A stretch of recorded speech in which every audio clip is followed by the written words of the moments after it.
Naam, waligani ndugu mtazamaji wa TWM Media, natumaini kwamba wewe ni mzima afya kabisa hapo ulipo. Bwana, kuna video ambayo nimekutana nayo mtandaoni huko ambayo inahusisha madada zetu wa Kingomani wakizungumza kwenye video moja hivi ambayo mtangazaji alikuwa akiwauliza maswali kwamba wapo kwenye mahusiano baadhi yao na wanatarajia kuja kuolewa siku moja. Ni kiasi gani ambacho wanatamani waje waolewe nacho? Kiasi gani ambacho wanaona watakuja kuolewa kama mahali? Sasa hapo ndipo palipotokea kimbembe. Kuna waliozungumza kwamba wao wanatamani kuja kuolewa na sio kutamani, wani wanasema kwamba wao bila kiasi hicho hawawezi wakatoka nyumbani kwao.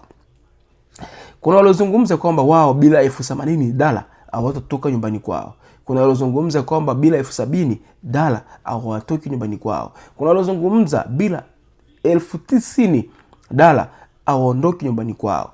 Sasa hicho ndicho kilichonisukuma kuja hapa mbele zenu na tuweze kujadili wote kwa pamoja katika sehemu ya comment kwa hiki ambacho hawa madada zetu walichokizungumza. Nowadays hapa nchini Marekani tunakutana na hizo changamoto zaidi za mahali kuendelea kukua siku baada ya siku.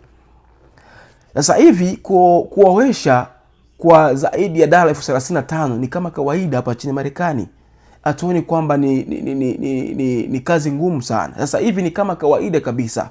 Kuna baadhi ya wazazi wanachukua kuoesha mtoto ni kama kitega uchumi fulani hivi. Ndio kwa maana hawaangalii tena ile effort ya kiasi gani ambacho waweke kwa ajili ya kuoesha mtoto wao. Sasa hao madada ukiwatazama hapa na nitaweka video hapo uione video namna ambavyo wanavyozungumza. Kuna wanazungumza kana kwamba labda wazazi wao huko nyumbani kwao wanacho hicho kiasi cha pesa kwenye bank account zao. Naelewa ugumu hapa nchini Marekani, naelewa mazingira hapa nchini Marekani. Si rahisi kukusanya kiasi hicho cha pesa ambacho tunachozungumza. Kuna baadhi ya wetu hapa toka tulivyotoka Afrika kuja hapa nchini Marekani hatujawahi kukusanya hata $40,000 kwa pamoja hivi za dola. Sasa wao wanazungumza kwamba wanatamani kuja kuolewa kwa kiasi kikubwa cha namna hiyo. Sasa wewe mtazamaji ambao unatazama video hii, tuambie katika sehemu ya comment kwa hiki ambacho unakizungumza wako sahihi au kuna namna fulani ambayo wanazungumza kwa ajili ya kujifurahisha. Ni kweli siku moja itakuja kutokea kuoesha watoto wetu kwa zaidi ya $70,000 hapa nchini Marekani au namna gani? Tuambie katika sehemu ya comment nini ambacho unachokiona wewe kulingana na hiki ambacho hawa madada zetu wanachokizungumza hapa. Tazama video hii kisha toa comment yako. Kwa nyie wote hapo mpo, kuna ambao hapo kwenye mahusiano, mko hapo single lakini hamjaolewa. Vijana sasa hivi wanalalamika sana, mahali ipo juu.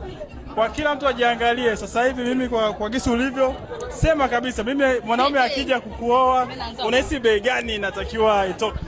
Mimi mwanaume akija kunioa bila 70K itoje kwa mama yangu. 70K. Jana tukote mwana baba lenga. Shishi sake mweto. Bila 70K po. Ndonge. Mimi hivi mkinyangalia kuanzia chini mpaka juu. Chini mpaka juu, hapana juu mpaka chini. Umependeza. Angalia kwanza hivi kwanza. Na banana 20K au 25K. Hapana, na no 20K au 25K. Niko mlenga. Mbebe mbondo. Silwamba. Bila 70K au 80K sitoki. We're friends. Me personally, personally, gisi mnaona hapa. Mimi bila 90K sitoki kwetu. Cha kwanza najua kupika, klake, cha pili. Yes. So I am beautiful, so bila 90K I'm not leaving my mom's house. First of all, niangalie tu. No leba.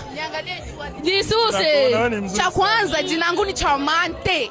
Charmante. Hiyo jina ukisikia doesn't look like I belong with 10K? No. We'll go to 80 up. Okay. If you don't have 80, there's only for you to put me for a chat. You 80K. 80K up. Cha kwanza niko mzoba. Mzoba. Unaona kama zoba ovyo ovyo hapa. It's very rare to see us out here. So, ukipata kama mie hivi niko na sura mzuri and everything.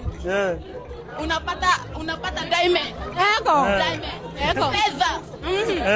That's all I have to say, guys. Go find yourself a mzoba girl here. We do it better. Sasa umetazama na kuona hiki ambacho wanachokizungumza dada zetu. Hii ni TWM Media na mimi ni Tajiri wa Moyo.